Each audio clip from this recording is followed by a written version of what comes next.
উত্তর দেওয়া হয়েছে। হানাফি মাযহাব অনুসারে যোহর আসরের নামাজে মুক্তাদিদেরকে সূরা ফাতিহা পড়তে হবে কিনা? না, 5 ওয়াক্তের কোন ওয়াক্তেই মুক্তাদি কাকে বলে? যে ইমামের পিছনে থাকে তাকে বলে মুক্তাদি। সে ফাতিহা পড়বে না, তা তো রসুলের সাথে বিরোধিতা করা হলো।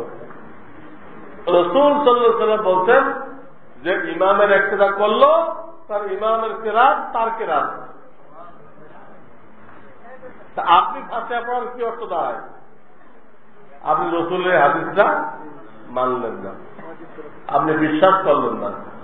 ইমামের কিরাত যে আপনার কিরাত, আপনি এই কথাটা বিশ্বাস করলেন না, তা আপনার নামাজ কি হবে? রসুলের পরে তো আপনার ইমান নেই।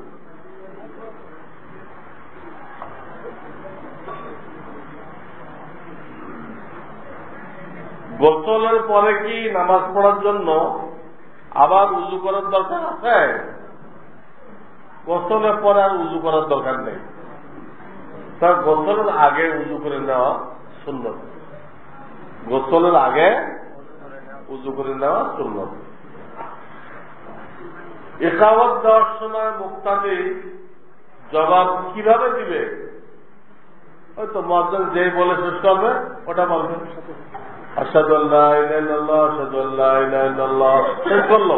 এখন আপনি বলেন আশহাদু আল্লা ইলাহা ইল্লাল্লাহ, আশহাদু আল্লা ইলাহা ইল্লাল্লাহ। মুয়াজ্জিন বলতেছে হাইয়া আলাস সালাহ, হাইয়া আলাস সালাহ।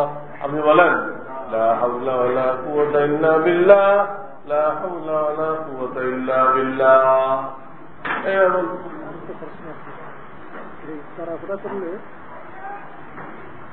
মুক্তাদির জবাব দেওয়ার জন্য যথেষ্ট সময় পায় না, তাহলে মুয়াজ্জিনকে জানাবে যে আপনি একটু ধীরে বলেন। মাদকাসক্ত নিরাময় কেন্দ্রে জুমার নামাজের জামাত আদায় করলে সহি হবে কিনা? সেখানে যে কেউ পড়তে চাইলে যারা ওখানে থাকে বা মুভি নিয়ে যায়, সবাইকে শরীক হওয়ার অনুমতি দেওয়া হয় কিনা? যেখানে অন্যদেরকেও শরীক হওয়ার অনুমতি দেওয়া হয়, সেখানে জুমার নামাজ পড়লে জুমা সহি হয়ে যাবে। মিল কারখানায় তো অন্য লোক ঢুকতে দেয় না, মিলের লোক তো ঢুকতে দেয়, তাই না? তারাও জমা করতে পারবে। নামেরা নামের অর্থ কি? এই নাম থেকে রাখা যাবে? নামেরা নামের অর্থ হল চিতাবাঘ। মানুষের নাম রাখার তো ভালো হবে না, বাঘের চরিত্র হয়ে গেলে এর দ্বারা তো কোনো ভালো কাজ হবে না, মানুষের ফেড়ে খেয়ে গেল।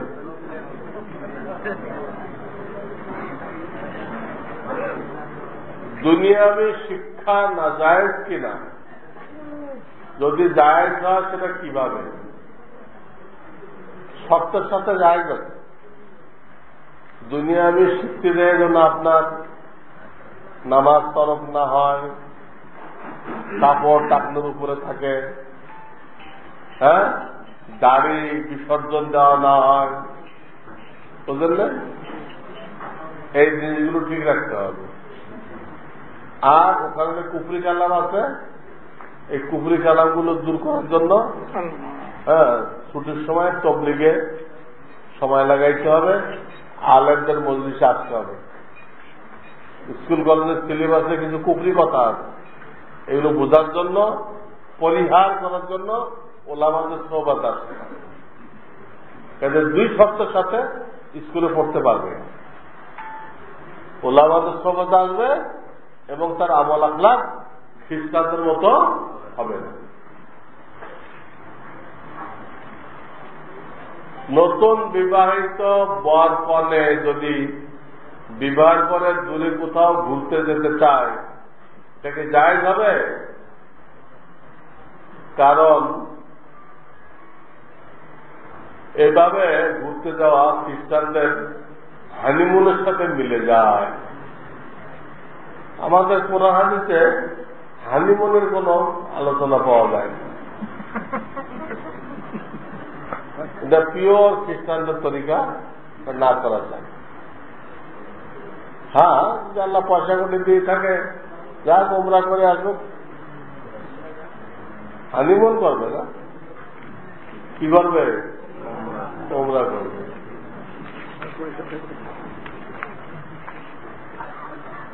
উভয় ঈদের খুতবায় কতবার তাকবীর বলা সুন্নাত? শুধু তাকবীর? এটা আমার লেখা আমালুস সুন্নাহ আপনাদের কাছে নেই? হ্যাঁ, আমালুস সুন্নাহ এর সর্বশেষ পৃষ্ঠায় দেখেন লেখা আছে, প্রথম খুতবায় বলে পড়তেছে 9 তাকবীর, আর দ্বিতীয় খুতবা শুরু শেষে মিলে 14 তাকবীর। তবু আপনারা আমালুস সুন্নাহ কিতাবে শেষ পৃষ্ঠাটা দেখে নেবেন। কোন পৃষ্ঠা? ওখানে দেখেন তো আল্লাহ ওই তাকবীর না, শুধু আল্লাহ আকবার, শুধু আল্লাহ। একজন লোক নামাজি ব্যক্তির কতটুকু সামনে দিয়ে যেতে পারবে? যদি এরকম বড় মসজিদ হয় তাহলে 2 কাতার সামনে দিয়ে যেতে পারবে। ছোট মসজিদ হলে, বড় মসজিদ হলে 2 কাতার বাদ দিয়ে সে যেতে পারবে। 2 কাতার ভিতরে যাইতে হলে তার লাঠি ধরতে হবে, না রুমাল ধরতে হবে, এটা কিছু করতে হবে।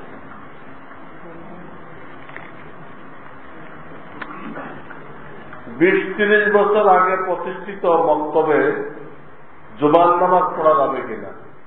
হ্যাঁ, এই বছর যেটা প্রতিষ্ঠিত এটাও যাবে, এত পুরানো হওয়ার কোনো দরকার নেই।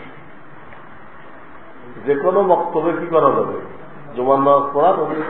ওই এলাকার ব্যবস্থা না থাকে তো মক্তবে কি করব? জুমার নামাজ পড়ুন। রুমে যদি প্রাণীর ছবি থাকে ওই রুমে নামাজ পড়া যাবে কিনা? মাকরুহ। বিশেষ করে সামনের দিক থাকলে কঠিন মাকরুহ, কঠিন মাকরুহ।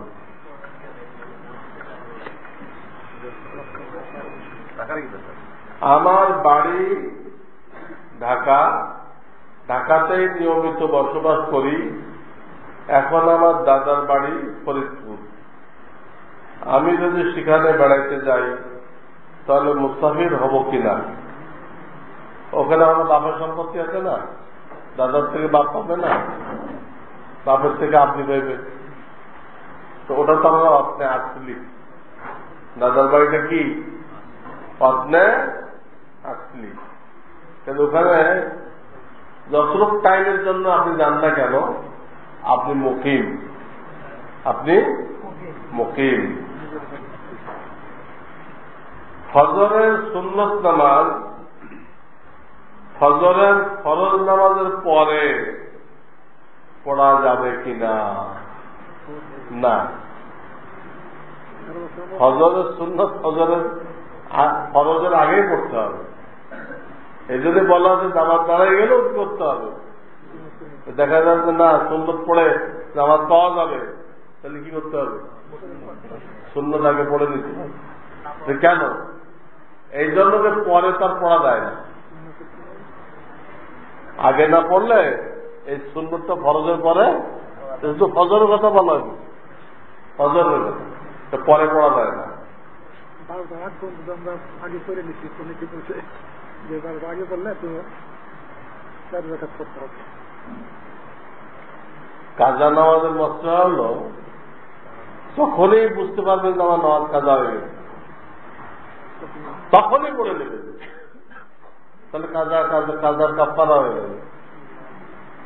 আপনার ঘুম ভাঙতে কথা 7টায়, তখন বেলা উঠে গেছে, তখন পড়ে কাজা হয়ে গেছে, জ্বরের সাথে পড়ে নেবে, এটা ঠিক, এটা কাফারা হবে, কাজা আদায় হয়ে যাবে, কাফারা হবে না।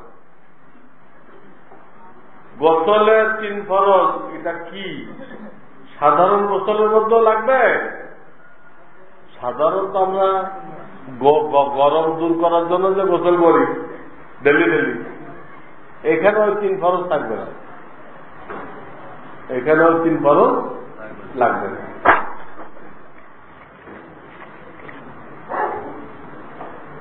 কোকা কোলা খাওয়ার ব্যাপারে মশলা কি, যেগুলো জানা যায় কাদিয়ানি ইহুদিদের প্রোডাক্ট, এটা বৈধ হলে হালাল হলে খাওয়া তো যায়, কিন্তু না খাওয়াটা হলো ইমানি টাকা যা, এই টাকাগুলো তারা আমাদের বিরুদ্ধে ব্যবহার করছে। ইমানি টাকা যা হলো না খাওয়া।